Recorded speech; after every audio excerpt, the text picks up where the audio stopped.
warm welcome to your perfect day starter, the morning brief. It is July the 31st. Come on. Well, you're welcome. I'm Kayode Kikiolu.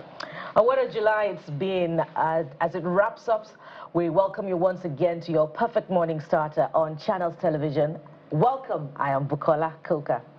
Just to announce, it is the last day of the month of July, so we're officially stepping into a brand new month from tomorrow. So we're counting down to the end of 2025. Yeah.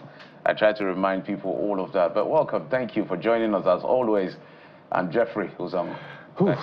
Yes, we're saying the same thing in different ways. The year is really coming to an end, and what an eventful 2025 it has been. But if you think 2025 is eventful, wait till 2026. In fact, wait till 2027. But you know, right now, what Nigeria is dealing with, aside insecurity in Zamfara, for example, in Anambra, which we'll touch on, the health sector is also challenged, and it's almost a steady narrative. If it's not the doctors with the NMA, it's the nurses. And yes, the strike, warning strike, I should say, by the nurses continues in Nigeria today.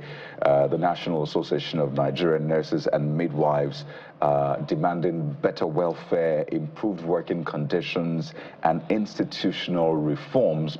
This strike has left patients stranded, and I mean, going across the country, Channels Television in Kaduna, for example, you see just how deserted the place is, and how, in fact, some people who are already on admission are really stranded. We spoke to some of them, and even the nurses, and you know, you just wonder why we're back at this point in 2025.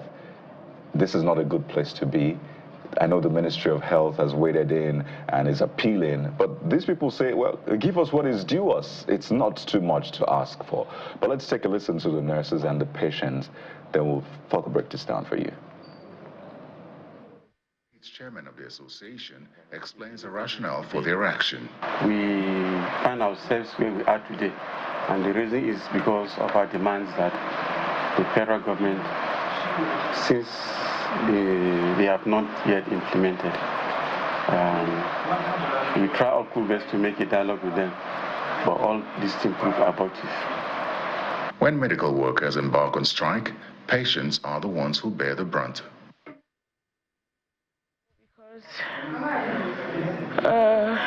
What the nurses are meant to do, the doctors are struggling and they can't do it because they're few. And like just today, my veins clotted like 3-4 times because I want to wee, there's nobody to remove it, there's nobody to change the cannula and stuff. So it's been a struggle, and they had to move the cannula, the giving sets to this hand. So I've just been in a lot of pain, no assistance. It's terrible without the nurses. I just hope that this whole thing is sorted. You can see the pain in her voice, in her face.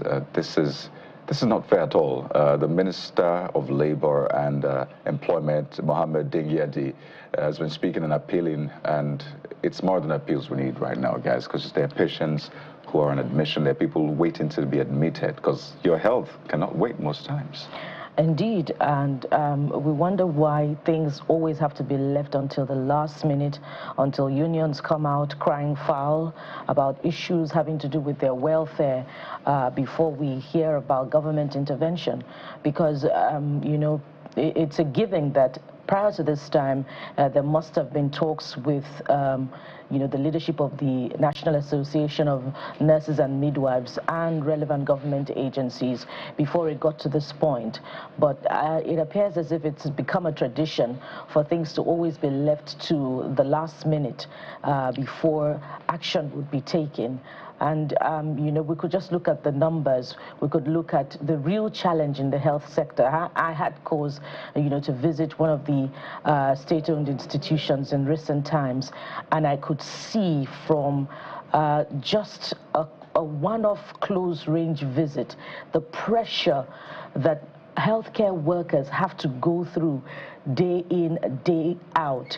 You could see the number of patients who want, by the way, a dependable healthcare service and would rather visit a trusted state institution rows and rows of patients waiting to see a medical consultant or a doctor, and the number of limited healthcare workers available, the auxiliary staff, the nurses, very limited in number. In 2023 alone, it was said that 15,000 nurses left Nigeria, and the aggregate over the last few years is about 42,000.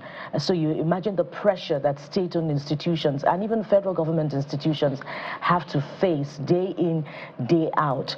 The federal government must intervene, and if we're talking about increased allocation to the states, if we're talking about more money that state governments have to invest in infrastructure development, why are we having these conversations, whereas accountable for what we do and for what we do not do? So what isn't being done such that we don't have the stories coming out of our healthcare institutions?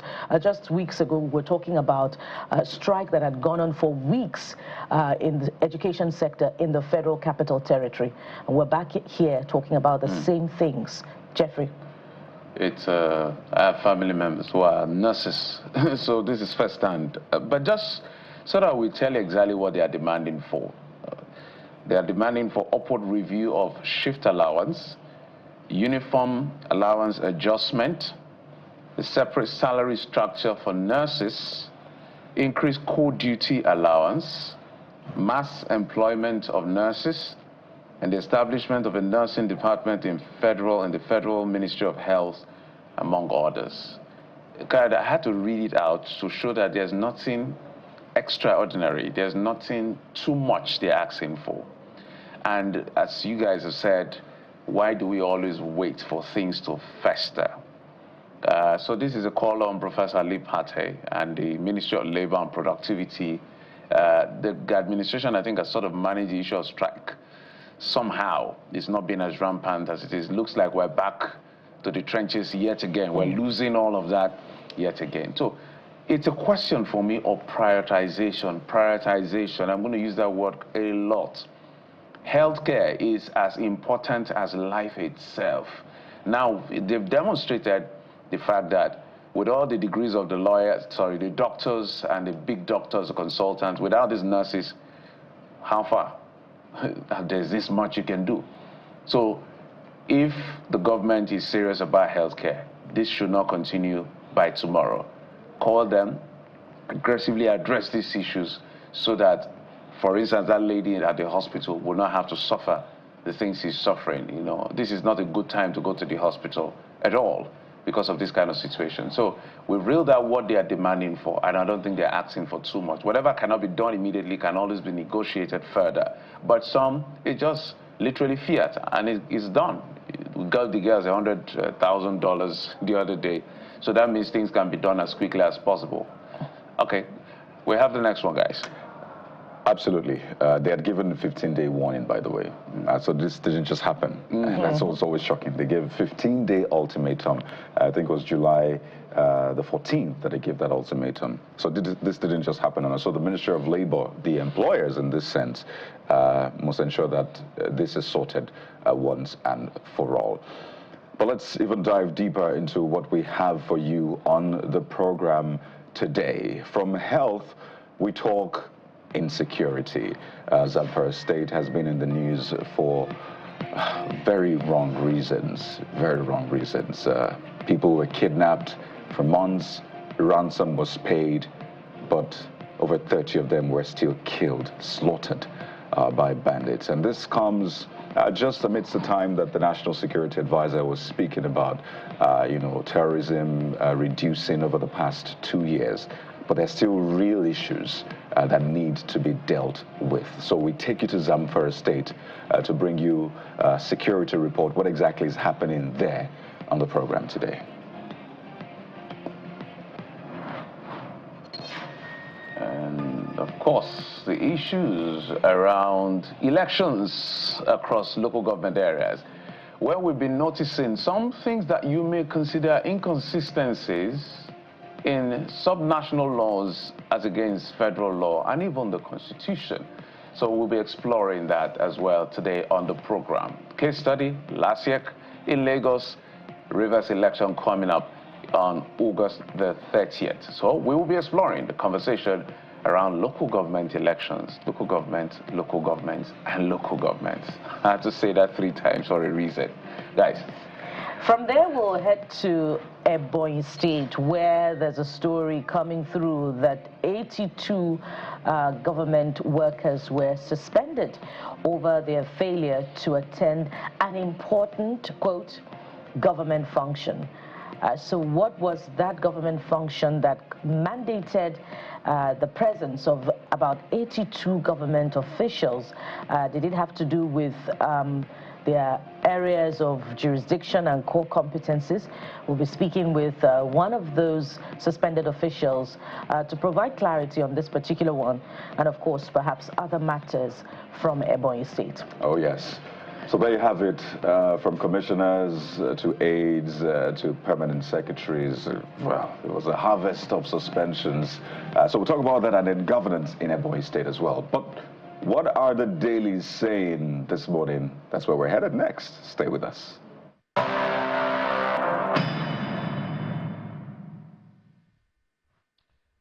All right, welcome back. So let's get to the dailies. We're being joined by Wale Fatade. He is a journalist, commissioning editor at the Conversation Africa. Good morning and good to see you again. Good to see you, Jeffrey. Well, the last time we were here. Yeah, we have so much fun. Good to see you, everyone. Quite a long time. Good to see you. So I'm sorry for choice, Mr. Fatade. So, that's the Gen Z problem. Plethora of choices. Well, I'm not. And you are not Gen Z, so I know. So that's what I'm saying. Okay, perhaps let's start with the leadership newspaper. And this is how it leads. It says patients. So, patients stranded as nurses, midwives strike hits hospitals nationwide. And that is in the page 4 of the leadership newspaper. We've spoken about this just before you came. I'm sure you had and I watched that footage of the woman, which is very pathetic and quite touching. It's one of those days that your heart beats more as a journalist. I mean, you could see her in so much pain.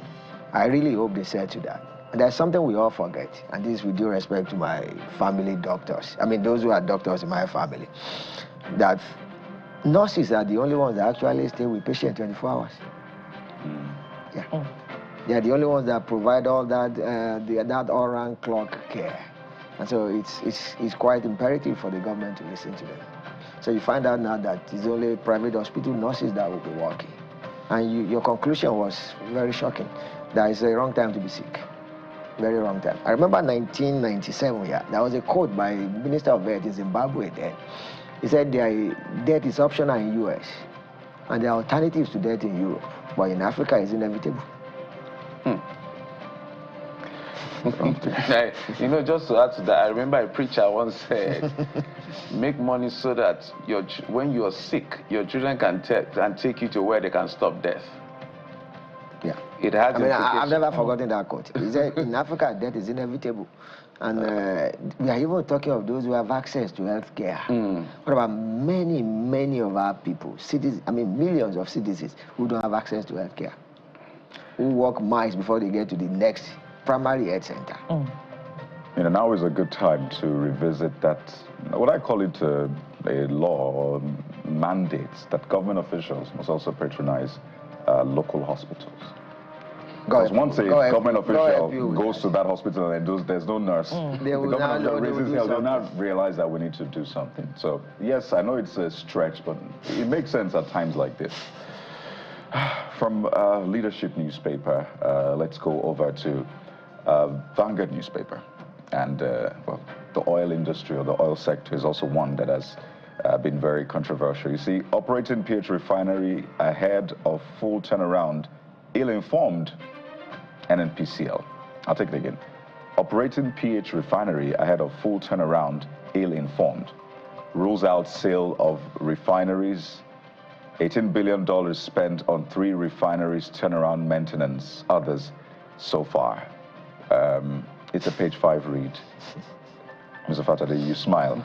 Yeah, it's a wry smile. It shows, it's a typical example of what ails Nigeria. If you spend $18.1 billion, could you say that again? $18 billion. $18 billion. Don't use calculator to get that in Naira, because I'm not sure the calculator can accommodate that. But you start to wonder, how much did Aliko Dangote spend in building his own refinery? About 1920.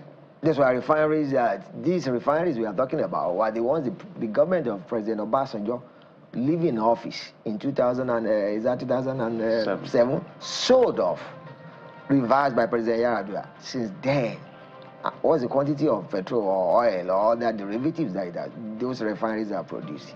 The one, and I saw that news when it broke yesterday, the one that piqued me the most was saying that ruling out the sale of the refinery. What do you want to do with that? The question again is, current refinery technology has moved beyond that. It's like when you hear government pumping money into Ajaokuta Steel Company. To do what in the year 2025? These are just conduit pipes for people siphoning money. That's all. No drop of petrol has come out of those refineries. I mean, all of us in our different organizations, we have job deliverables. I mean, if you are not here this morning, you get queried, you get sanctioned. Accountants are used to job. They know how much exactly we are worth per minute, per hour, per day. So, I mean, so people are collecting salaries, not refining anything. It's only Nigeria. And it's so sad. Well, you are still ruling out the sale of those same refineries that have not produced a liter of petrol. Gosh. You know, Mr. Fasade, I had to do a double take on the headline. Operating PH refinery ahead of full turnaround maintenance.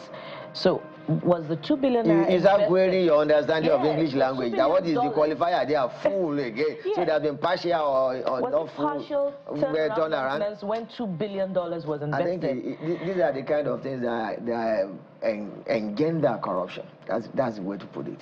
Because it's not going petrol is not going to come out of that place. And we got someone that started building a refinery for how many years? Built it, completed it, and is actually producing. So what is? And you wonder if, you know, the National Assembly in its oversight functions is actually asking the NNPCL the right questions. But I watched you guys yesterday. How many times have they asked that question? How many times will it take the NNPC to respond? So let's ask more questions now. He was even saying that operating it before the turnaround maintenance was completed was ill-informed. So is it you and I that are not engineers, that are not trained in the art and science of operating refineries, that will tell them what to do? What do you make, Bukola, sorry, what do you make? This is exhausting. Yeah. What do you, I don't understand. And you know, the other thing you should see, we should do a bit of psychology here now. The capacity of Nigerians to be shocked is no longer there. We are not outraged. We are not surprised. We are not angry. We are not mad. So we just... And so what? The reason why I want you to respond and to this, my exhaustion, if you will, is to the fact that somebody oversaw this process. Somebody signed off on the checks, process, on the contracts. And now Mr. Julari is making statements like this. And so nobody didn't call to question. Nobody has been asked. We see how past officials of NNPC are alive. I mean, so, and the basic lesson I learned in those days when I became a young father was that any infraction that is not punished will be repeated. Not just by the offender, but by the or surrounding offenders. And so if somebody that does, let there be sanctioned. And I saw that. And it showed me how in life, and you know, these are basic things they will teach a first-year law student, that any society that cannot enforce its laws, anarchy reigns. And then we wonder how come impunity is entrenched. But let's ask more questions now as we go over to This Nigeria. UBE, that's the headline on the front page of This Nigeria. UBE, 27 states, FCT access 78.6 billion naira grant by mid-2025, says federal government. Now, mid-2025, by the way, is June. June, yeah. Yeah. Let's look at some of the insights there as we explore the story. Funding expected to boost schools' infrastructure, teacher training, and learning outcomes. 9 states yet to access grant as FG vows strict monitoring of utilization. Now, there are so many implications to this when you consider happenings in the education sector in the FCT. You know, just a few weeks ago, the teachers just called off a strike that had run for weeks in the Federal Capital Territory. And of course, there's a lot of talk about the transformation of the FCT by the minister. And so this begs the question, and it's not just about you know, the FCT alone. We could also talk about expand it to the subnational. So I'd like you to speak to it. How should we begin to approach the yardstick of performance at the subnationals and including the Federal Capital Territory? Should it be just by ascribing the title Mr. Projects to, you know, a government official because they seem to be delivering on projects? What about human capital development, which this relates to? A society gets what it deserves, and it shows our priorities being wrong. And by the way, accessing those funds, I follow this, UBE, accessing those funds do not translate into things on the ground. Check it very well. A major way state governments loot resources is SUBEB, State Universal Basic Education Board. About 15 years ago, I took a trip from my town in Osun State down to Oyo, in Oyo State, with my father and another older man. And we passed some primary schools. My father told me something very shocking, that he retired as a teacher, that those schools, some of them have remained the same way they were when he attended some of them in the 1950s. Now, there is this campaign my friend Shewore is running now about Kano State schools. And I usually tell people, those kind of schools in Kano State are in everywhere in Nigeria, including Lagos State, as long as they are public schools. There are schools that, by the way, some public schools in Lagos have actually been taken over by traders and business people.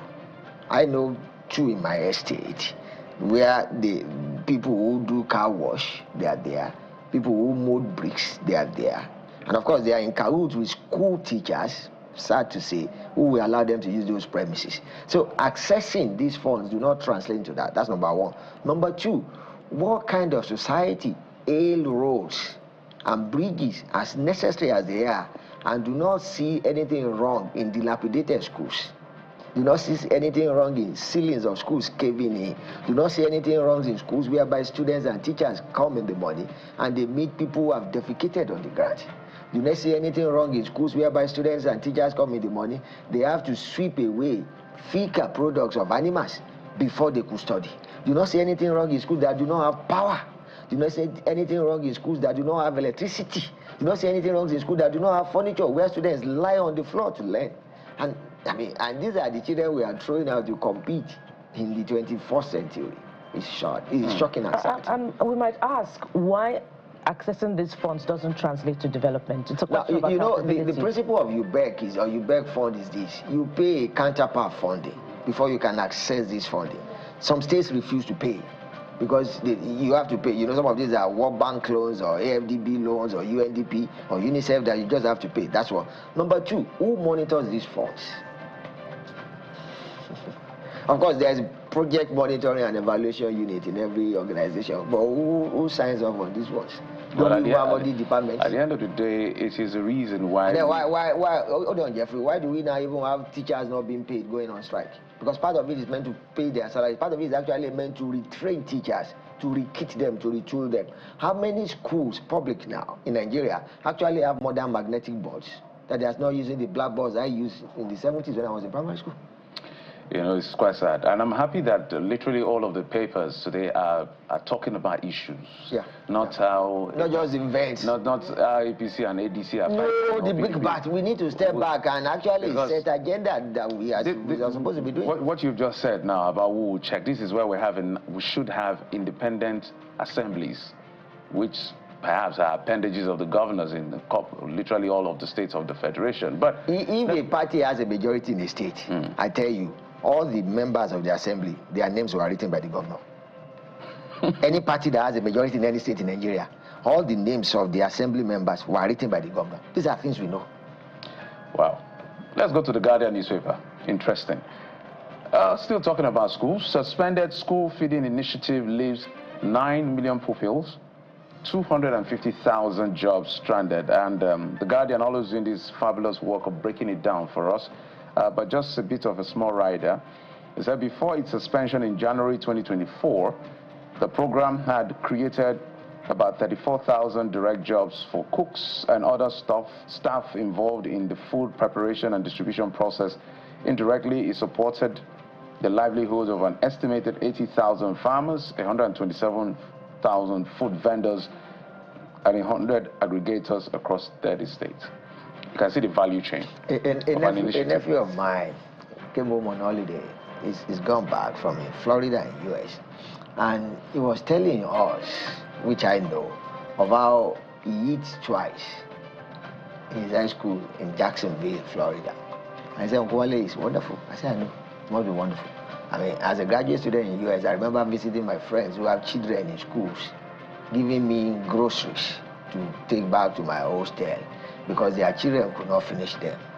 And so when you feed people very well, by the way, the medical science tells us the first 5 years of a child are the most important. That's when the brain is formed. That's when the cells are well formed. Anybody that you didn't feed well for the first 5 years, forget it.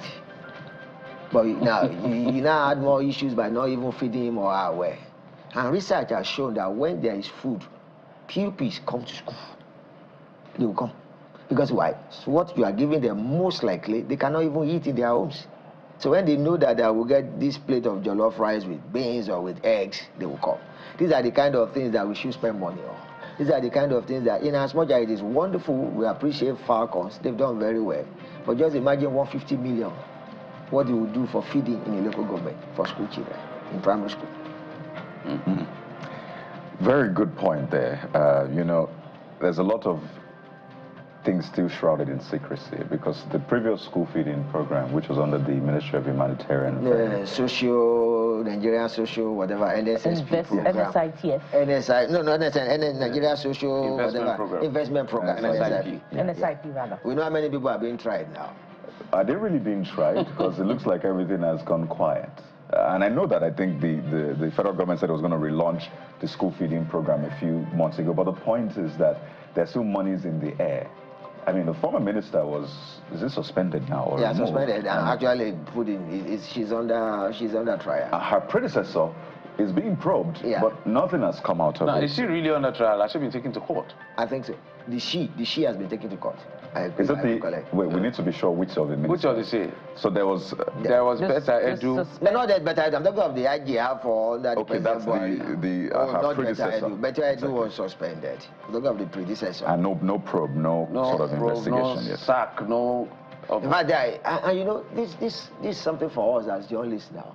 For those of us in mainstream journalism, these are the kind of things you should be working on. That what happens to these trials. I remember those days in Next, we did a story on corruption cases. The status, the courts where they are, how long they have been going on. There's a table. That could say a lot. Because we've been asking the question, what is it about the girl? Did she steal the money? Did she steal the money? Why is she not in court? Why is she suspended? Is it suspension in perpetuity? The Tinubu government just keeps silent. They just kept quiet. No, but the state government had clarified that she was not coming back following the release of the new ministerial list at the time some months ago. But what happened? What we are saying is that if they ask were people to go on suspension from China, there will be a reason. And so it's going to last for, and it's not just in perpetuity. It's not, and they will not leave the suspendee if there's a word like that. The thing is that the government is not being honest with that case, as far as the public can see. Yeah, but that's why they keep silent about it. If she was, because I don't know about her. If she was guilty, charge her to court. If she was not guilty, tell us that she's innocent. She's a young person who I'm sure has a political future. Ambition, and she will want to be something somewhere tomorrow, and this is going to be against her. So if she's guilty, take her to court. If she's not guilty, free the lady. What is this suspension in perpetuity? And then you appoint a humanitarian minister who has now been removed, no, not removed, has gotten another appointment. And then everybody just goes quiet, like nothing happened. It's just a funny situation. Well, every chance we get, we ask that question. In fact, last time we asked the presidency, they said, well, she's not coming back and all of that. And I even asked the anti-graft agencies, and they said they're still, I remember the last time we asked, said there's still investigation ongoing. When they have something coming, they'll put it out. Mr. Fatade, we can go on and on. Just to mention the Nigerian News Direct. Talks about the Kaduna-Kano standard gauge rail line ready for commissioning next year, FG. All of a sudden, the federal government is pulling out projects in the north. Yeah, you know, you have to, politics is local. You have to respond to the agitations of the northerners. That's okay. So as long as it brings out good things, so be it. But there's this line of argument that when would we stop looking at development based on region? Because the presidency tried to come out and say, no, we're trying to develop Nigeria, but still, these issues are there. So is it just where we find ourselves, or do we need to move on from this point and say, what are the most important things? But I've always described myself as an optimist realist. What do I mean? I know where I want to be, but I've not lost sight of where I am. In as much as we want a united and indivisible country, the reality is we are not there yet. The evolution of a nation takes a lot, and have we really started growing along that line? Are we developing towards that? Nigeria is just 65 years old. Fine, if a life at 65 is like the way Nigeria is, you might be thinking of writing such a life off. Yeah. But then, of course, you should retire either 60 or 65. But then you find out that we are not really building. And that's serious. That the process of evolution of a nation, we are not really that. So you are still Yoruba, you are still Efik, you are still Ibibio or Igbo, which is okay. But then when do we come together? And you know, a senior wrote an op-ed this week, Mr. Lekon Shote, suggesting confederation for Nigeria. And I was thinking that when I meet Mr. Shote, I will ask him that, how do we move from federation to confederation? It's apparent that the federalism we are having is not working. It's apparent. A very big question, perhaps. Yeah, so of course that's where we have that Jejon phrase of true federalism. No, is it that you are a federal nation or you are not? You can't say, are you a true man? So how do we couch this peculiar federalism, pseudo-federalism? Maybe that, or Nigerianism, because it's only in this part of the world that we play that kind of thing. That's all. Look at the number of issues we give the federal government to tackle. It's too much. I mean, how could a police chief in Abuja to pretend over Kaura Namoda or Zungeru or Oron? Or you now pose a policeman from Ogun State to go to Kogi State. He doesn't know the local norms or the local mores. We could go on and on with that. No, that's all.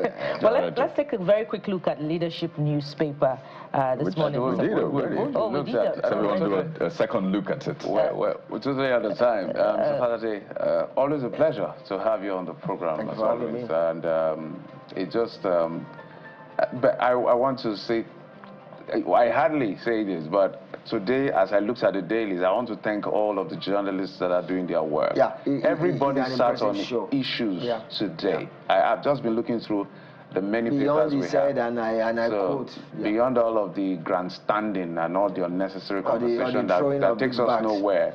Yeah. As much as some of us like this kind of conversation, that is not what is important to Nigerians. But the news is the news. Yeah. Really. No. Yeah, but then, I'm just saying, don't turn it to Johnson 101. The news is sometimes what you news people make it to be. Yeah. Wait a minute. This is how Mr. Father just played it fast now. Which people, Mr. Father? Journalists. I'm one of them. You people. I said you journalists. What we journalists make it to be. I agree. The editor determines what lead the bulletin. When you are having your major flagship bulletin of 10 p.m. is what you people say is going to be the lead. I'll be the lead. No, it's actually what the people are interested in, and you know that the people. But you know that is the haughty nature, the arrogant nature. It's supposed to be a backroom conversation. Who thinks the average journalist thinks you know what the readers want to know? But Mr. Father, sometimes the gatekeeper determines the appetite of the. Thank you. That's why he doesn't want to agree. But there's also the promiscuity of the audience as well. Yeah, but then you see, it's after you have thrown it out that they now respond. When you now use SEO or you use the anyway, that's what goes on. Anyway, whatever arguments. But that's after you have done your own. Anyway, whatever arguments you have, my position is that I thank the papers. And I join you in that. But that does not even the fact that the average journalist is arrogant, thinking you know what the readers and listeners want. I thank the papers. Thank you. I'm with you on that one. We think. We don't know. There's no crystal ball to determine. You throw it out, it won't come out after that. Exactly. I thank the paper. I'm not with you in this WhatsApp group. Yeah, we know. You have left. It's a backroom conversation. Thank you so much. Wale Father, the journalist, commissioning editor, The Conversation Africa. Always a pleasure to have you on the program. Thank you, sir. To be here. Thank you. Thank you, sir. And we'll take a quick break. And when we come back, we're staying yet on the issue. This time, security. And it's a big one. Heartbreaking. We'll bring you up to speed with what we're talking about in just a moment. Please stay with us.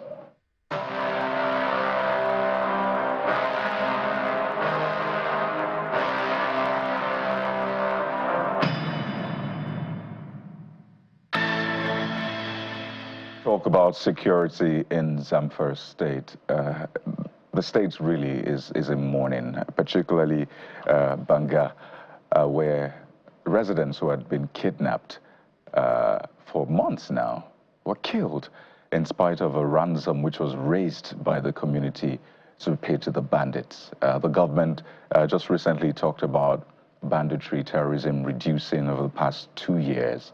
But yet again, we have these stories that leave a very sad feeling in the heart. So this morning, we're speaking to the security situation in Zamfara State and maybe even expand it to other parts of northern Nigeria. We're joined by a man who's raised the alarm. Mr. Sonny Abdullahi Shinkafi is a former chairman, Bandits Prosecution Committee of Zamfara State, and also a security analyst, joins us virtually from the state. You're welcome to the program, Mr. Shinkafi. Good morning. Thank you for having me in the morning brief. Thank you, Mr. Shinkafi. Maybe we'll start by getting a mood of the communities, particularly the state at large, after that very sad incident. I know the UK government spoke about it. There's been a lot of outcry over this killing. So please speak to us first about the mood after this sad event in Zamfara State.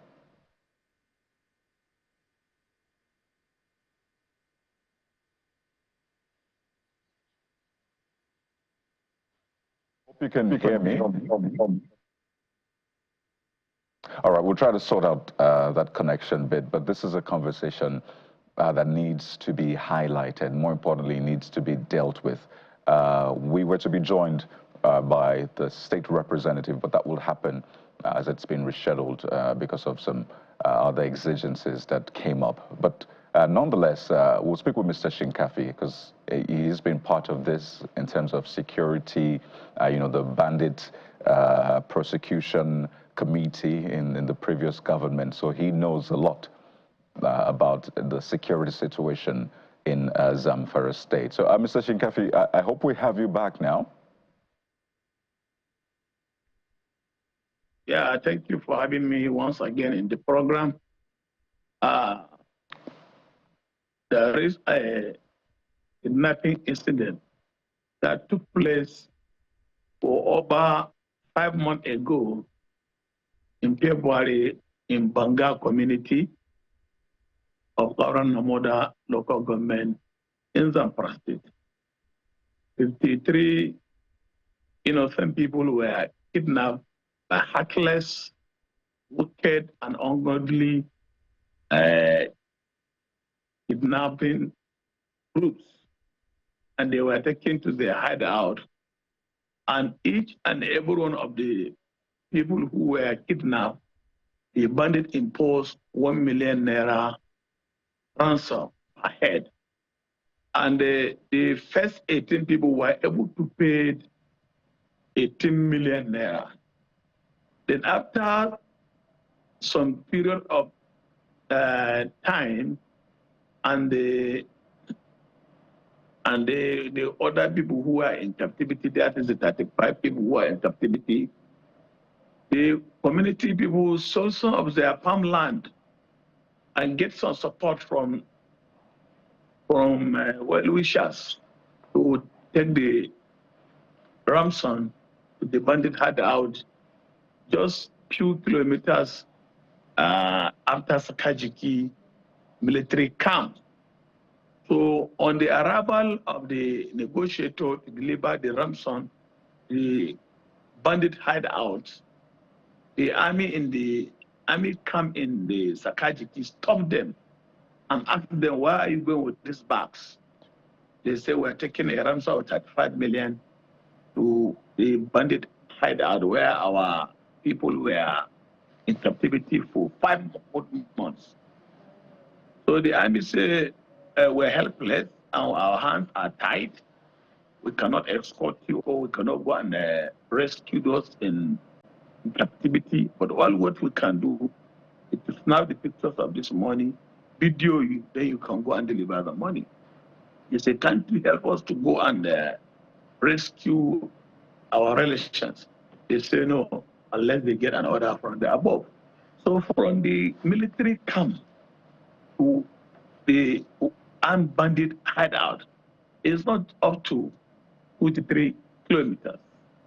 But on their arrival, as they deliver the money, then the bandit requested for additional 4 jerrycans of petroleum, which they will now use it, as they have claimed, they will use it to follow their motorcycle and take the victims to where their relation will now receive them and take them back to Banda. So the negotiators go back to the town and get 4 jerrycans of petroleum and brief this military officer in that camp. They said I will have to bring foil for them.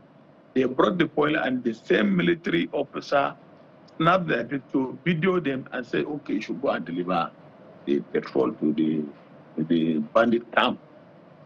On the arrival, when they delivered the petrol, the same bandit also said, cannot release these people unless you go and buy 800 phones. And they went back to Kaura, that is the local government headquarters, and bought the Android phone. And the Android phone, none of the Android phone is less than 100,000 naira. And they go back. When they deliver the Android phone, the armed bandits said, for now, we have to tell you the truth. Your people have been killed. They are no more, because you have delayed to deliver the ransom of 35 million naira. So these five people who have delivered to you at first, that is 2 women and 2 male and 2 female, and 3 female.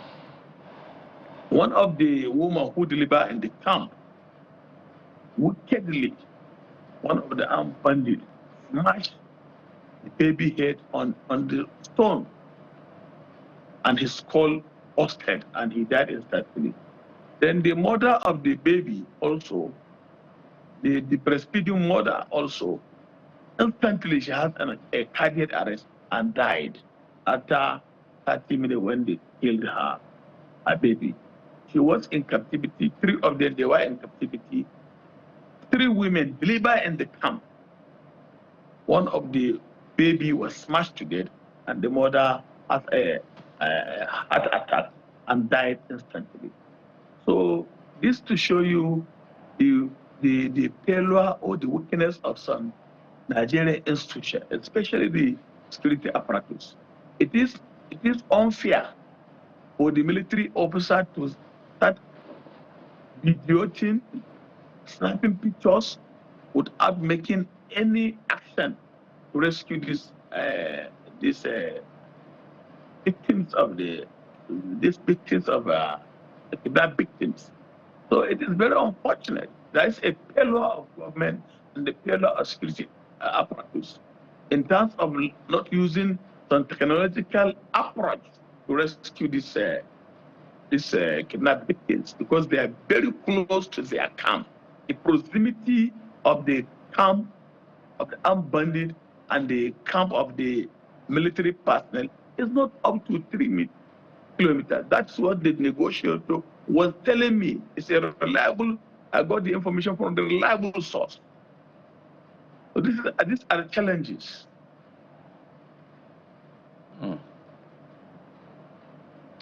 It's quite. And also the governor of the state has been trying his best in collaboration with the office of the Department of State Security Service.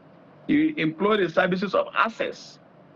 This civilian JTF who fought Boko Haram in the northeast. About 700 of them were deployed to Shinkapi, Mada, Lenjivga Keta, Philippines Axis, and some part of Maru local government. Like in Mada had been a dark spot of armed bandits. But now, for 4 months, the security situation in Mada has significantly improved.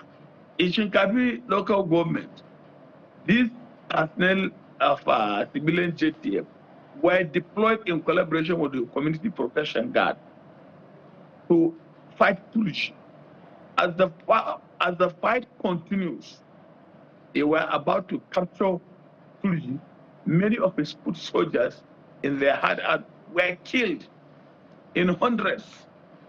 But the federal government halted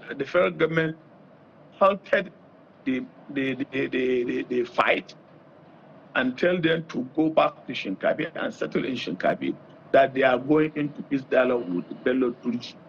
So some delegation under a committee for security and intelligence headed by Senator Buba, and some security agencies and some religious leaders, they went to the bandit hideout to meet with Turji. So on their arrival, Bello Turji told them that as far as Dauda is not involved, the state governor is not involved, I'm not going to succumb to the peace dialogue. So as they discussed intensively, then Turji released 2 videos, part 1 and part 2, where he was calling on all the armed bandits, all the non-state actors across the 14 local governments should submit themselves to the peace dialogue. But the implication of the peace dialogue the federal government is trying to initiate, it is unless and until it has worked out the modalities and the strategy how it will work. Because these armed bandits are not reliable, are not sincere, are not honest, they are betrayers. The so, previous Mr. administration of yeah, in this battle that you just talked about, before the intervention of the federal government, which said that it was going to initiate dialogue with Bello Turji, was it obvious that victory was imminent? Yeah, a lot of victory have been made because some of his lieutenants, were killed by the civilian JTF. And when the civilian JTF went to fight with Turji, the military and other security agents backed out. And there is also operational support on the part of the air component of the Air Force. And the terrain is not motorable, it's a very deep forest. And these bandits know this terrain more than the civilian JTF, because the civilian JTF are not indigenous of the state. Hello, good morning. They are not indigenous of the state. So these are some of the challenges. So I feel that the government have allowed the civilian JTF to continue advancing to the Turji hideout. I assure you, Bello Turji could have been a history by now, because he's one of the notorious, heartless armed bandits. There's a lot of armed bandit kingpins who are even more deadly than him. But he is more on the social media, he's more on the news, because the way and the manner has been carrying out his deadly attacks to the rural communities in Shinkabi local government, in Sabombiri local government, in Zurimi local government, in Isa local government, and partly on part of Maradu local government. So this is the why Bello Turji has become well known, and most look at people see as the most common, almost deadly armed bandit kingpin. But there's a lot of some deadly armed bandits who are hiding in the Zamfara forest, because Zamfara is the epicenter of armed banditry. If the federal government would deploy more security, more military to fight armed bandits in Zamfara, it will have been a history. What is making me to my heart bleed, if I'm looking at during the elections, this obstacle election, like what happened in Ekiti, in Oshun, or in Anambra, or in Edo, the government can deploy over 30,000, 40,000 security personnel just to go and for election. Why shouldn't the federal government, why Mr. President as a commander-in-chief armed forces of the Federal Republic of Nigeria cannot deploy 20,000 or 30,000 military to come and flush out this criminal in the harder once and for all? If they can do that, I think Zamfara, if Zamfara is safe, Kebbi State will be safe, Katsina will be safe, Kaduna State will be safe, Niger State will be safe, and even part of the North Central.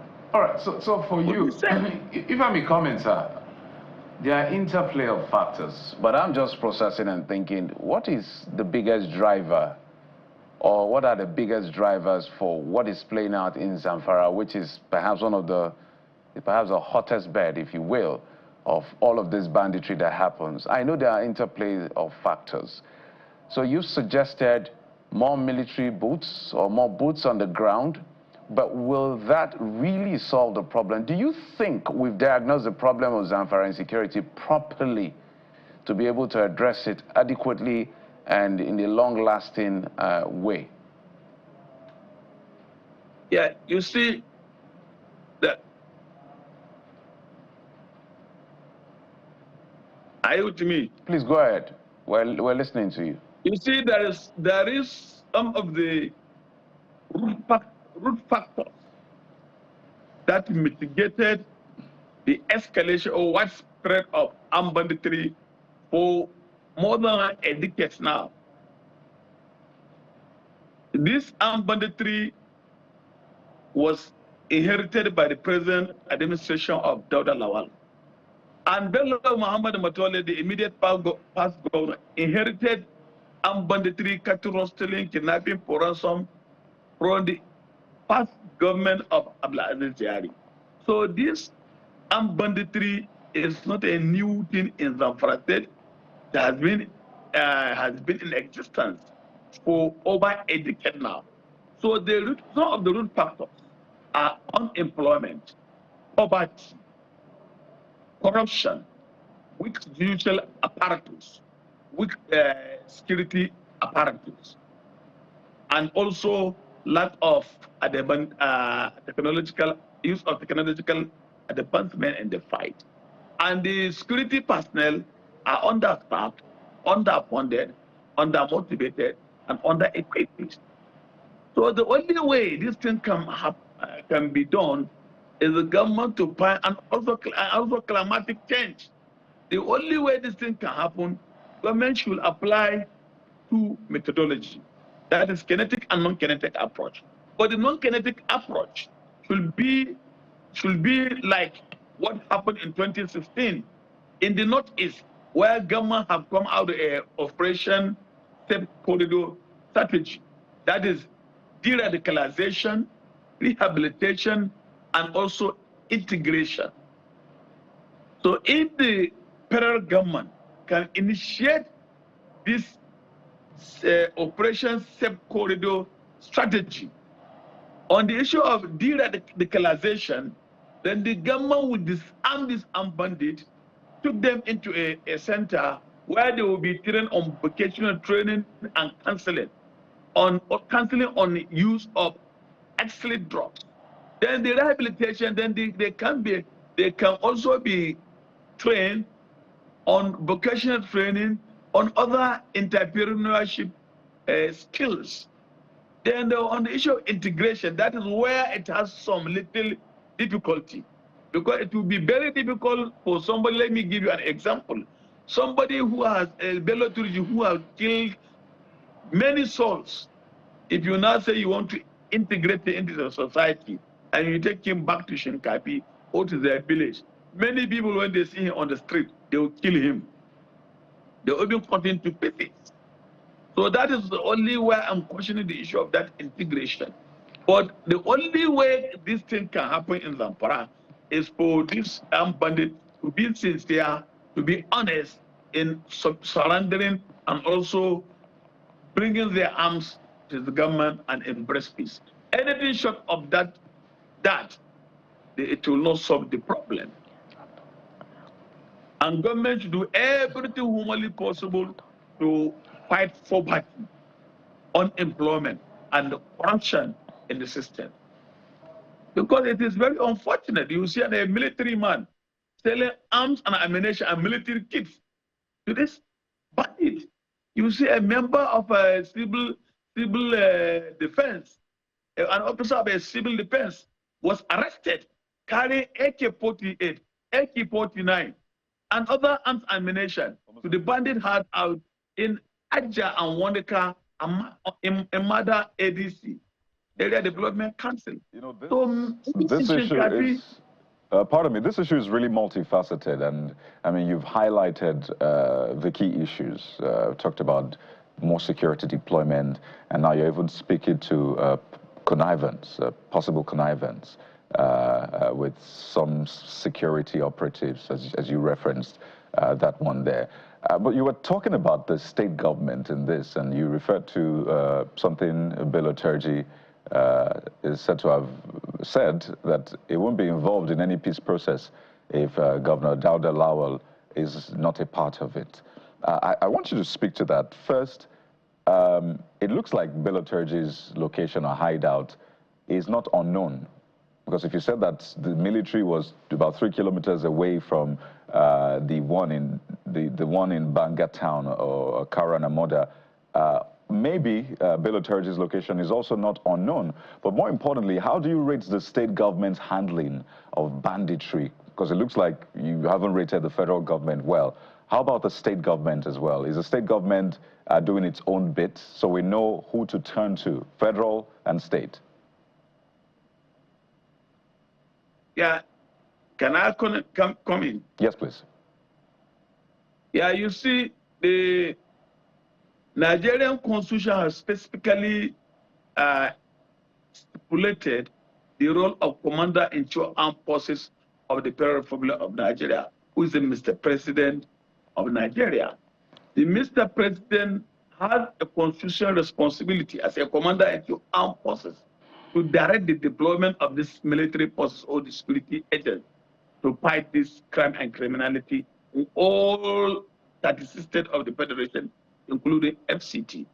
On Section 14, subsection 2B of Nigerian Constitution, have made it clear that the primary responsibility of government is to provide security and welfare of its people. So the first primary responsibility of every government at all levels is to provide security and welfare of its people. If the state government has the right to deploy security agents to fight this insurgency or terrorism in Zamfara, other part of Nigeria where they have these security challenges, like in Benue, Plateau, in all part of the northeast, it could have been a history, but their hands are tied. They are only chief security officer on theory, not practical. They are only chief logistics officers of their state and chief executive officers of their state, but their hands are tied. They cannot deploy even a constable. But on the part of the state government, I know the government have been providing logistics for operations. They have been supporting the army, the police, and other security agencies, including the community protection guard. Governor have distributed over 280 operational vehicles, and each and every month he used to give subvention as a impress for running costs of day-to-day activities of the security agents to support their operations in Zamfara state.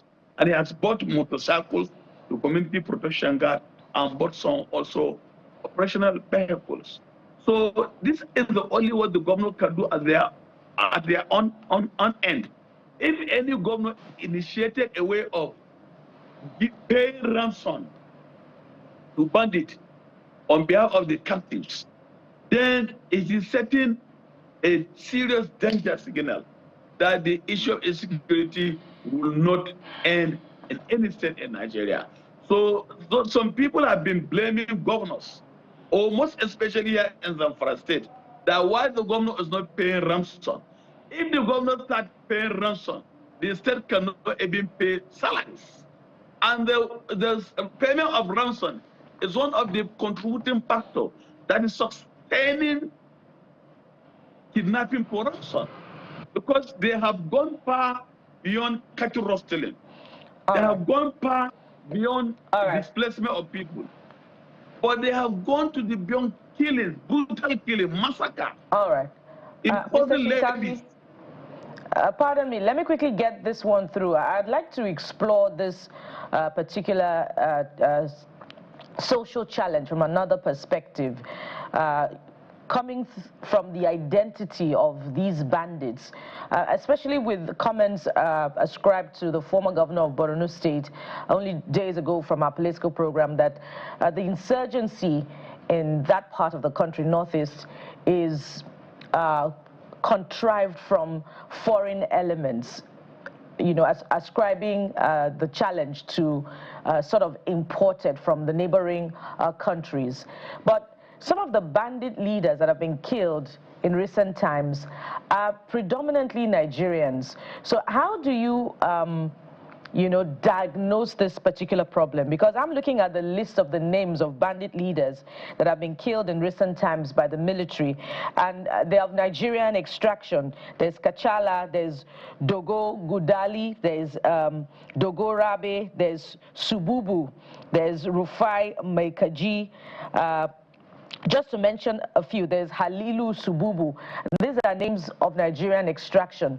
So how do you you know, react to some of the commentary that ascribes the killings in the Northeast and the North Central to be imported? Yeah, you see, most of these armed bandits, even including the Boko Haram insurgents and ISWAP, most of these criminals are indigenous. Like there are more than 80%, or I can say 90% in Zamfara. The armed bandits are indigenous. They were born and brought up in Zamfara state. But the way you can only suspect of the issue of the foreign elements, you know, Nigeria has more than 4,000 kilometers borders, both on the sea and both on the land. And the Nigerian states, 18 states in Nigeria, share border with some foreign country. Like Borno State share border with Cameroon, with Chad, with the Niger Republic. Yobe share border with the Niger Republic. Jiga share border with Niger Republic. Katsina share border with Niger Republic. Zamfara share border with Niger Republic on Shinkabi axis and Zulmi axis. Sokoto share border with Niger Republic. Kebbi share border with Niger Republic and Benin Republic. Ibadan, that is Oyo State, share border with the Benin Republic. Kwara share border with the Benin Republic. Niger, Tunisia, Sea share border with the Benin Republic. Lagos share border with Benin Republic. Then Taraba share border with Cameroon. Benue share border with Cameroon. Cross River share border with Cameroon. Right. Akwa Ibom share border with Cameroon. So these states, more than 18 states share border with these 4 neighboring states. So 4 neighboring countries. Yeah. So it is very easier for easy trafficking of drugs and arms, small and lighter arms into the Nigerian border. All right. Our borders are very porous. More than 1,600 borders on unofficial route, illegal route. Only about 160 are legal routes. So looking at the porosity of the border, everybody can believe with what governor of Borno State that there is some infiltration or influence of foreign element. And a congressman in America also makes such a pronouncement in the floor of the Congress that there are some donor agencies who have been aiding and abetting these insurgencies in the Northeast. So, and also at the same time in Zamfara, the Halilu Sububu, their father are originally from Niger Republic, and he has been smuggling these arms and ammunition from Niger Republic and from Benin, and even from Libya. So most of these armed bandits have some collaboration with some foreign elements. Even the gold mining in Zamfara State and other states in Nigeria, some of these armed bandits have been smuggling this gold to other neighboring states and exchange it for arms and ammunition. So these are some of the challenges. We have to anchor at this point. Pardon me to butt in, Mr. Shinkafi, but a very vital point you have made. I'll be surprised and shocked if the security agencies are not aware of this, but at least it's important to put this out there. We've been speaking with Mr. Sani Abdullahi Shinkafi, former chairman of the Bandits Prosecution Committee in Zamfara State and also security expert. Thank you for the insights on this very important one, Mr. Shinkafi. Okay, thank you for having me.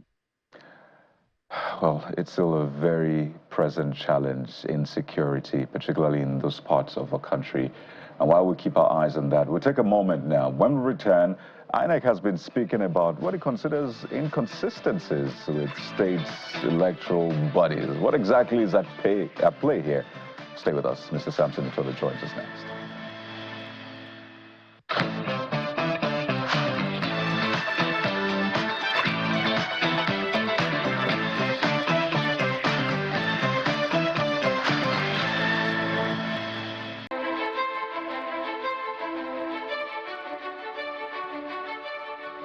Welcome back. Let's talk about what we consider a disturbing trend in Subnational's management of election management in itself. Samson Itodo is the Executive Director of Yaga Africa, joins us from our Abuja studio. Mr. Itodo, thank you for coming on the program, and we appreciate as always. Thank you very much. Good morning.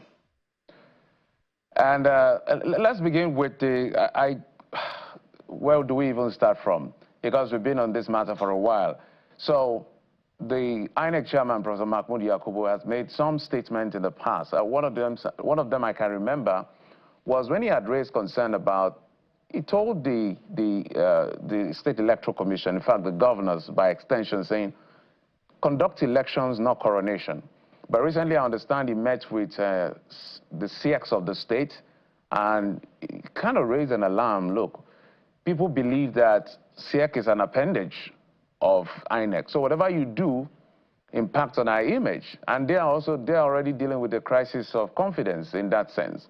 And one of the things he said to them, I want to read what one of the dailies quoted him saying, a recent announcement by State Electoral Commission which gave only 21-day notice is not only a violation of the law and the subsisting judgment of the Supreme Court, it is a practical problem.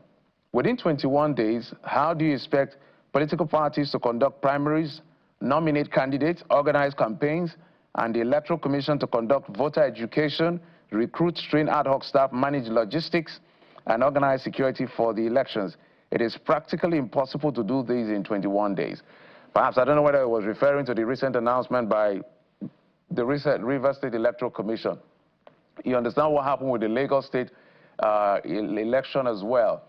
When we have a judgment of the Supreme Court, Justice Yamaya, I think is Justice of the Supreme Court, in his judgment of the APC against RISEC, has said that the reason he invalidated the election in Rivers State is because of non-compliance to Section 151 as well as 153 of the Electoral Act, which clearly says, in simple man's term, whatever procedure to a large extent that he used to conduct area council elections is the same you will use for state, local government elections. If you don't do that, that election can be invalidated. And simple things like timeline, notice of election, even in enshrined laws of the state, is inconsistent with that of the Electoral Act and by extension the ground norm. What do you make of it? Well, thanks. I think it's important to appreciate the fact that the governors perceive local governments as tools for control. That is how they are able to gain political mileage and control of state affairs. When they control the leadership structures at the local government level, it determines to a large extent their electoral success, but also gives them an opportunity to control the resources of a state. That does not mean that there aren't governors that are interested in delivering governance at the local level. So we need to first understand and appreciate the fact that the governors see local governments as their appendage, but also use that as a tool for control. And that accounts for this manifestation of impunity that we see across board. The point that the INEC chairman was making is one that he has made consistently, and it aligns with the conclusion about the conduct and the quality of elections at the state. Yaga Africa has said consistently that all the elections, all of them, at least let's say excluding one or two states, they were all a travesty of electoral democracy. And a lot of them are quite inconsistent. There's a reason why the National Assembly legislated to the effect that local government elections at the states shall be bound by the procedure established in Chapter 6 of the Electoral Act. And the reason is, when you look at the states' elections, a lot of anomalies, a lot of manipulation, and really electoral banditry happens at the states. Let's take three sort of instances. The first one is the question of the tenure of local councils. And the INEC chairman referenced it in his meeting with the new executive of CX. The Electoral Act is very clear under Chapter 6 that deals with the tenure, that it is a 4-year tenure of office for local governments. But when you look across the states, there's just disparity in the way that that has been enforced. So take, for instance, Plateau State. When the Plateau State was passing its own state electoral law, the term was only 2 years. And so if that law is not amended, right, by August this year, by this month, by next month, this PLASEC will be issuing a notice of election for local government elections to be conducted next year. This is just 2 years down the line. So this inconsistency is one of the issues. The second one relates to the point about time frame. And I'm glad that you referenced Rivers. You're glad you also referenced Lagos State. In fact, Lagos State is even worse because the election was conducted exactly 14 days to the end of the tenure of the incumbent. And it's totally an aberration of constitutional practice, because our constitution is clear as to the time frame for which elections, can be conducted for elections governed, by the Constitutional Electoral Act. And the same thing is happening also in Rivers. How on earth can you issue a timetable and expect that within 21 days? It's just the level of recklessness and impunity in our polity that we need to address. And so there are issues, and it's just sad that at a time when the Supreme Court issued a landmark judgment, there have been efforts at the state level to circumvent the ruling of the Supreme Court. And it's really unfortunate for our constitutional democracy. Mr. Todo, even if RCEC as currently constituted goes ahead to comply with the law to conduct elections and issue notices of 150 days as required by the Electoral Act, can you build something on nothing as it is asked in law? Because there are criticisms to the effect that the current sole administrator in River State has overreached himself many times with the dissolution of the boards, that his own appointment itself is unconstitutional, and even having, come into office, he has overreached the gazetted appointment document, which does not allow him to dissolve boards and dissolve local government, the senior permanent secretaries that was told to appoint, resume following the Supreme Court verdict at the local government level. So can any action by RCEC under this administrator be regarded as legal in the eyes of the law? Well, it's one that will be tested, in the courts.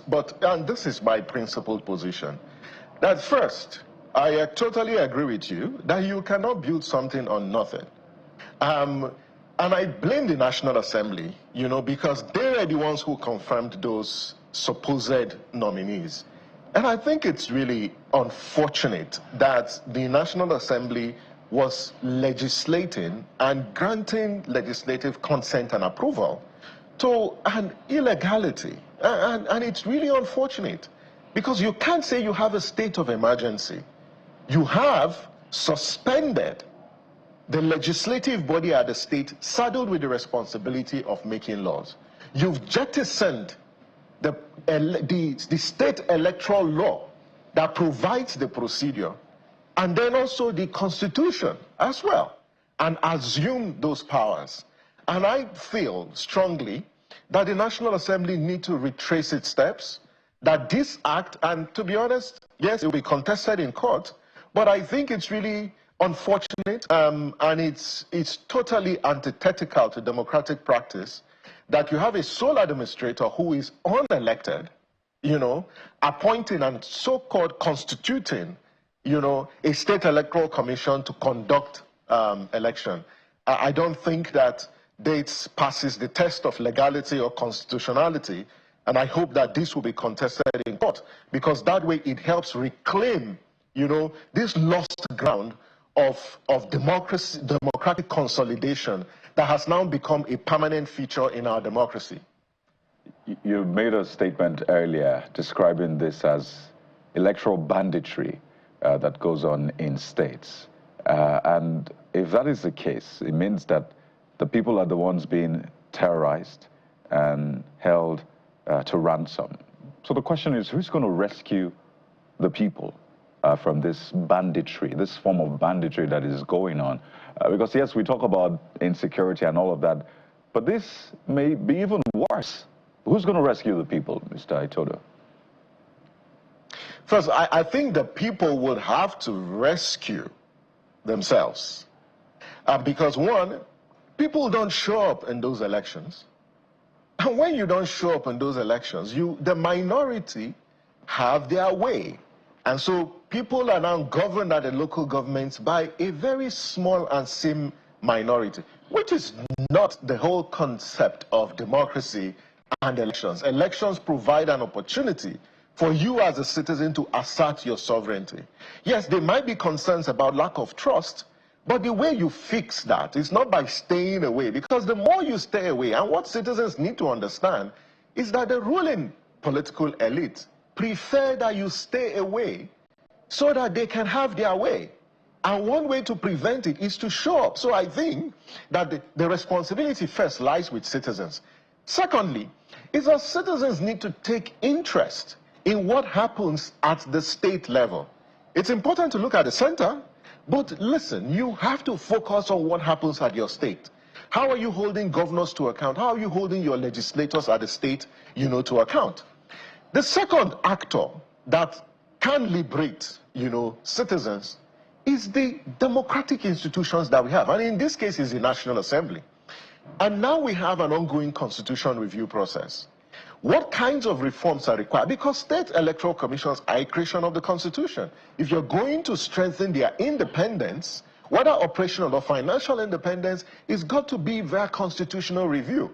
So we hope that the National Assembly will secure and safeguard the independence of state electoral commissions, because as it is in today's Constitution, and we have said this repeatedly, that the Constitution gives the governors overbearing powers over the control of the operational functions of the state electoral commissions. But in the case of INEC, the Constitution is very clear that INEC's operations shall not be subject to the approval or control of any individual. That is not the case for state electoral commissions. The second is also related to funding.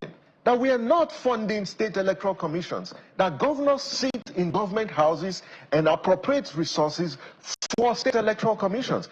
If you speak to chairs of state electoral commissions today, a lot of them will lament how they have to beg their state governors to release funds for conduct of elections.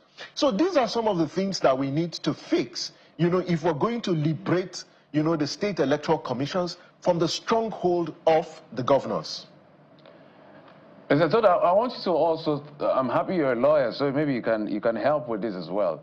Clearly, what LASIEC did, for instance, is in contention, even in court. In fact, whether they sleepwalked into illegal landmine is another kettle of fish.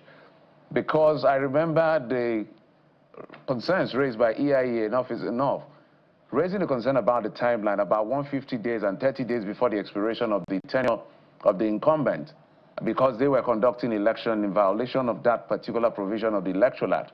In their response, referencing 103, they were saying that no, it only applies to the FCT area as far as that particular provision is concerned. And that is not correct entirely, because if you look at section 150 of the Electoral Act, it's very clear that it shall have the same binding force as what is conducted with the area councils, will be done same with the state local, with the State Electoral Commission for local government election.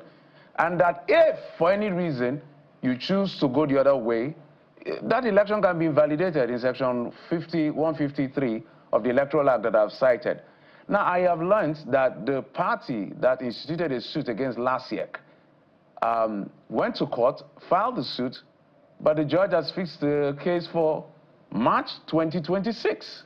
What do you make of that? You see, Geoffrey, I think that our politicians, our ruling elites, need to really make a decision whether they really want democracy or they prefer authoritarian rule. And if you subscribe to democracy, you must respect the Constitution. The rule of law is what separates democracy from other forms of government. The Supreme Court of the land ruled in the Rivers case to the effect that the provisions of the 2022 Electoral Act regarding the procedure outlined in Chapter 6 of that Act shall be binding. It's the provision of a law made by the National Assembly. I read the response of LASIEC to EI Enough is Enough's letter, and I just shook my head in shame and embarrassment. And that those who wrote that letter didn't cast their mind to section 150 that, as you've referenced, in that particular law. And it's very clear. And I hope that those who are parties, to the elections in Lagos will go to court and contest this. When the National Assembly passed this law in 2022, I recall Edo State wanted to proceed to conduct elections. That action was challenged, and the Federal High Court ruled in favor of the litigants that you cannot conduct an election in local government without complying with provisions of the Electoral Act. It's the same case. I looked at that response. They were making references to a Supreme Court ruling in 2003, but the ruling on Rivers was just a few weeks ago. So I just think it's just a clear case of mischief, and I don't know why such a matter that requires emergency, requires speedy dispensation, has been moved to March next year. It's really unfortunate. I don't want to suspect that there's an underhand anywhere. I still have trust and faith in Nigeria's judiciary to have some self-correction mechanism to address judicial misconduct, as we have seen in recent cases. But I think all our institutions, whether it's the judiciary, whether it's our ruling political elite, they really need to demonstrate that they have regards for the rule of law as well as democratic principles. Mr. Sampson, we must thank you so much for your insight, and it's something we'll continue to raise our voices at to see that we protect this democracy, because simple things as basic timeline. The area council election is coming up in February next year. INEC has already released that date since January this year. That is how elections are conducted.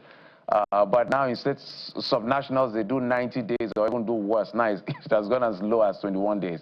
It's just ludicrous.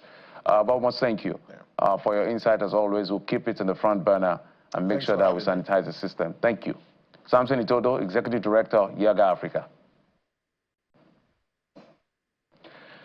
I'll take a quick break. When we come back, we will be talking about Ebonyi State. Over 80 persons, from commissioners to special advisors, special assistants, and others, were suspended for not attending an important government function by the governor. Well, find the details when we come back. Join us again.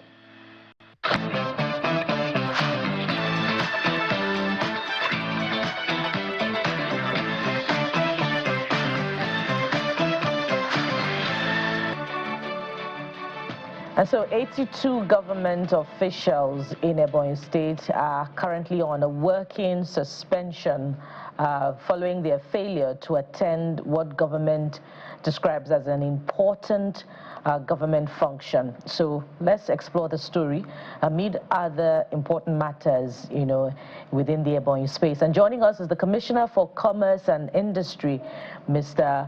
Ofia Wali. He joins us virtually from Ebonyi State this morning. Good morning, sir. Thank you so much for joining us on the program. Yeah, good morning.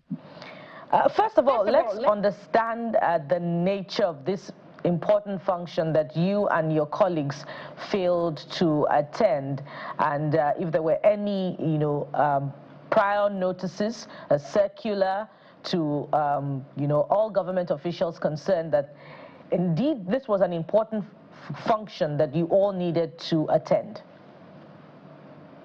First of all, I wasn't briefed that I'm here to speak on suspension. The invitation was for the industrial development in Ebonyi. But then I can't shy away from your question. Yes, in Ebonyi State, every state government functionary is briefed before time on the manifest for that day. And that information was communicated to all ESCO members. I can assure you that the program which we're supposed to attend is an all-important program of the state government. And it's the state function. I am also part of the people that suspended. I take it to faith because I definitely have no single reason not to attend a state function manifested official information. Likewise, the other 25 other commission. To me, it is a warning and a wake-up call for us not to miss a program of a state government. The other media noise all over everywhere about who are they crying for? They are not crying for us. I take responsibility of where I didn't do it right. The governor was right. The state government action on all of us was what it should be. And then because the program was, the way I differ was when I see 2 or 3 persons making noise on social media that we are invited for the governor's last child's, last daughter's birthday. And I was just laughing because a man who will not allow you come to celebrate him on a birthday is forcing ESCO members to attend the daughter's birthday. Someone who will not even allow you to celebrate the wife's birthday, either at the lodge, either anywhere, is the same person that should now force us. Sometimes I just laugh because most person doesn't know who the governor is. But then it is a work of opposition because he will always want to join. The wedding of the state daughter didn't hold on a Friday. The birthday of the daughter didn't hold on a Friday. So I feel why will anybody be thinking about a program of Friday to a more of a family Thanksgiving for the child's birthday on Sunday. So there is no any ESCO members that is not feeling bad that we did not attend. We are remorseful because as our boss, there was no single reason why we shouldn't be there. I am talking from the experience of mine being someone too who is affected. But it's a working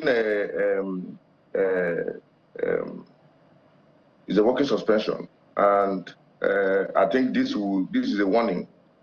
Like me now, I will not fail to attend any other state function if the job I'm doing is still very important to me.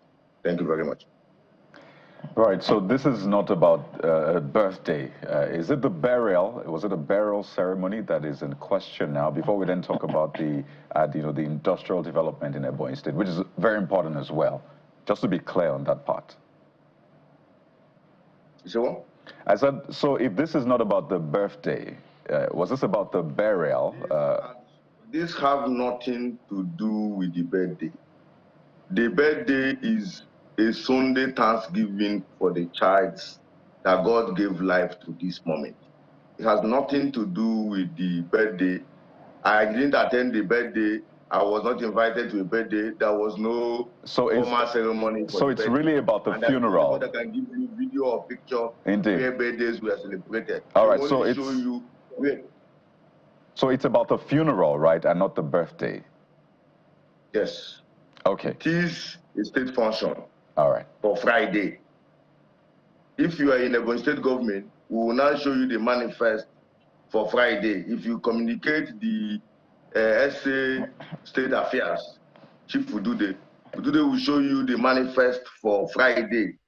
You will not know whether it is for a funeral, you will not know whether it is for a state function, you will not know what it is. But my information for Friday was a state function, which I was really not easy, and I did not attend. And I feel bad. And the actions from the governor is what it should be. Because what are we doing? We cannot, if we are not attending state function now, then we are defaulting. Thank you. I didn't want to overflog the issue, but I was just wondering of what importance a state funeral, or was it a state funeral now, or what a funeral is of public is, how is it important to public service? But I don't want to belabor the issue. Like I said earlier, the program for Friday is a state function, not what you said is a funeral. Okay. But it's a state function that was manifested and sent the information to us.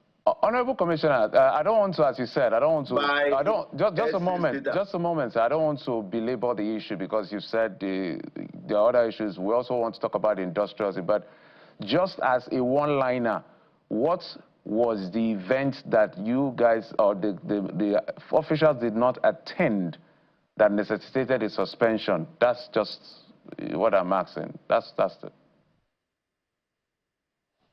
We, the state governor, we are supposed to have a state function, which also entails supervising of all.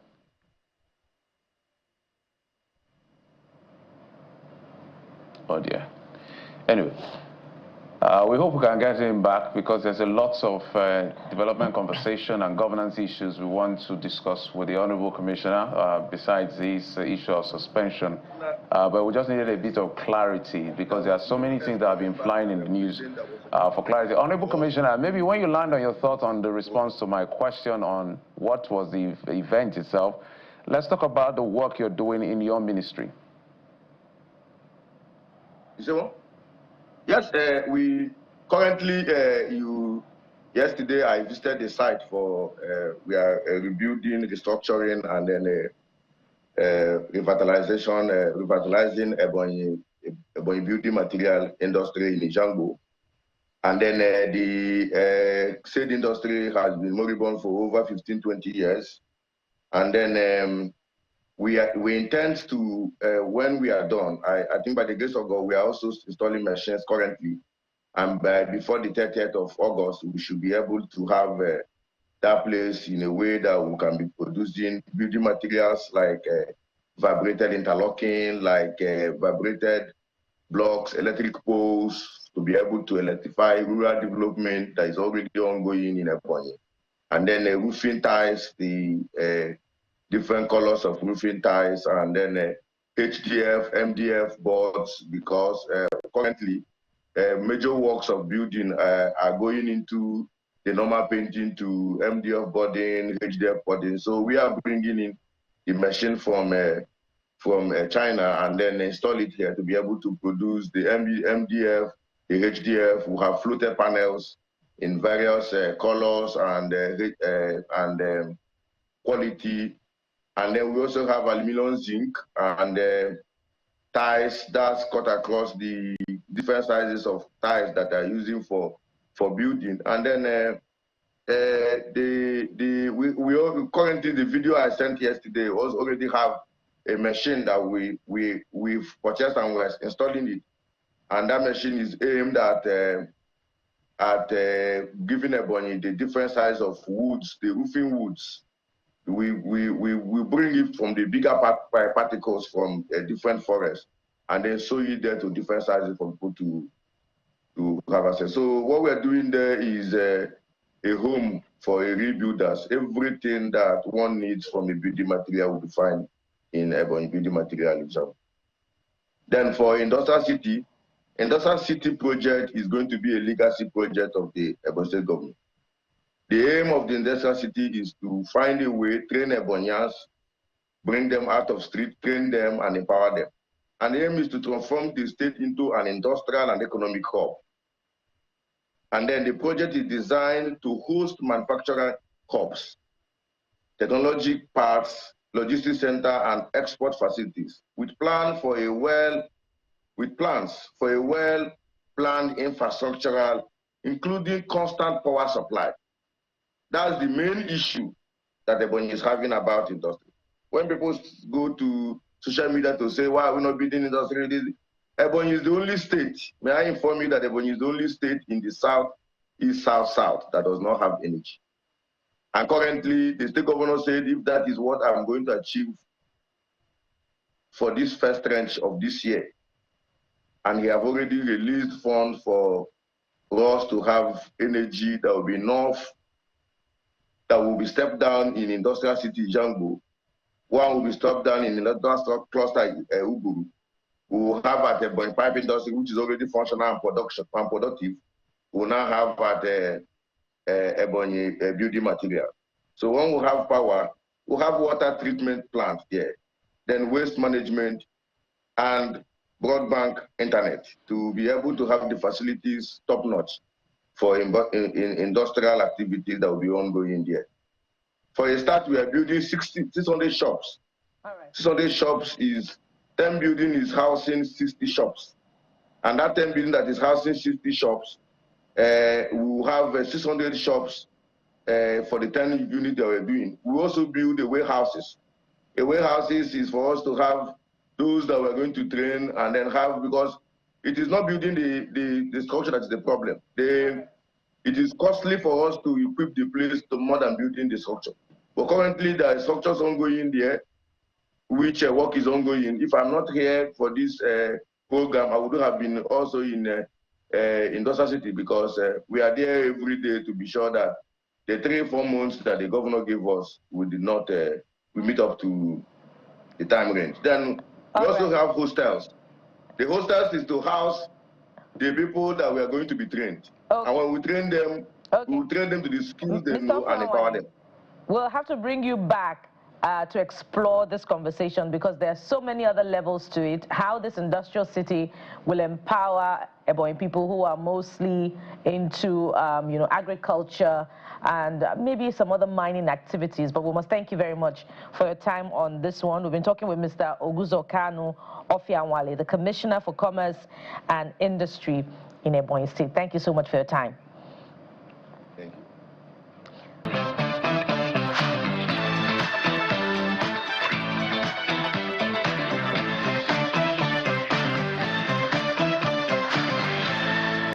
With this particular conversation, we're going to have next Mr. Godfrey Chikwere, a public affairs analyst who will join us from Ebonyi State. But guys, I was hoping that we would have clarity about the nature of the event, that these 82 government officials in Ebonyi State failed to attend, and which led to their suspension. I did ask him that question, but I think it was being evasive. Yeah. It wasn't as clear as I expected. What kind of event was? I think Kayode was saying about funeral or so. Well, he did confirm that yes, that it was funeral, but it was a state event, and he was trying to speak to maybe they had inspections. I think that was when there was connection issues. Because I wanted him to be clear. What particular funeral are we talking about? Because if government houses, they will reel out what activity the governor has for the day and blah blah blah and all of that. So there are things that are core state events.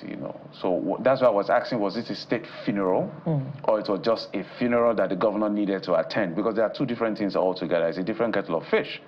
And again, that calls to the question of what importance is it to public interest? Yeah.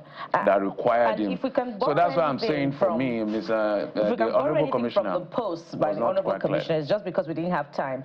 He put up a post himself, authored yesterday, where he said a birthday that was more of a church Thanksgiving. He claimed we were mandated to attend, and that led to our suspension. The manipulator has messed up with our brain. So I'm wondering, he's saying it's a funeral. Yeah, I don't know. It's a post as ascribed to him. Okay. Yeah, so, but there was no time to explore this point. But do we have our next guest now, Mr. Chikwere, to join us for his own insight on what particularly is happening with the government house in Ebonyi State. Mr. Chikwere, thank you for joining us on the program. I wonder if you were following the conversation, but regardless, I'm sure you've heard about the news of 82 government officials suspended in Ebonyi State following their failure to attend an important government function. Your first thoughts on this?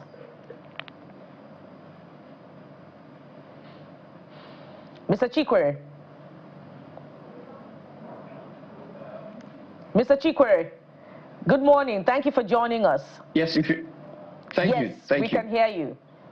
So your first thoughts on the suspension of government officials in Ebonyi State? All right, I listened to the Commissioner for Commerce and Industry, and of course, I've been following events within Ebonyi State. It came to some of us as a shock that about 80 government appointees were suspended at the same time, and some of us have been following the trajectory to know what led to that suspension. You recall you asked the Commissioner for Commerce and Industry details of what led to the suspension. He insisted that it was about state function. And it goes a long way to tell you that when we have young people in government, I think we should set standard on how government should function. I read through explanation that the essay on new media to the governor gave to one of the social media commentators, where he explained that the governor was supposed to attend a burial at a particular place called Abofia. Abofia is in the local government area. And the governor has mandated the SSA State Affairs, who was the immediate past director of protocol in Ebonyi State, a man I've also worked with, to direct all appointees to be at that burial. Unfortunately, according to the essay on new media, the governor had flight delays and mandated the deputy governor of Ebonyi State to represent him at the event. And communication were made to all the ESCO members to attend the burial. And the essay on new media also explained that the governor said that the attendance list will be made available. Upon arrival, he requested for the attendance list, and he found out that majority of the ESCO members were in there, and that led to the suspension of over 80 persons at the same time. And if you look at the explanation of the essay on new media going forward, he explained that the governor has warned those several occasions about the attitude of some of his ESCO members with regards to state functions. And I've also listened to you at the studio questioning what a state function means. To me, a state function is whatever function the state defined as state function. The clarity is that as somebody that is on ground, we should get the fact that that suspension has nothing to do with the birthday. And I wouldn't like to discuss the issue of the birthday because that is discussing a minor, which is by media standard, shouldn't go. It will be exposing the child to danger and ridicule, which is not very unnecessary. So the fact on ground is that they didn't attend the burial, which the state see as a state function because it was manifested. Once a program is manifested, I've worked with a governor who is the current minister of works. So once a program is manifested, not just in Ebonyi, in any state, even at the federal level, once a program is manifested, it turns out to be a state function. To me, the observation I will have about this suspension is that the handling of it should have been done in a better way.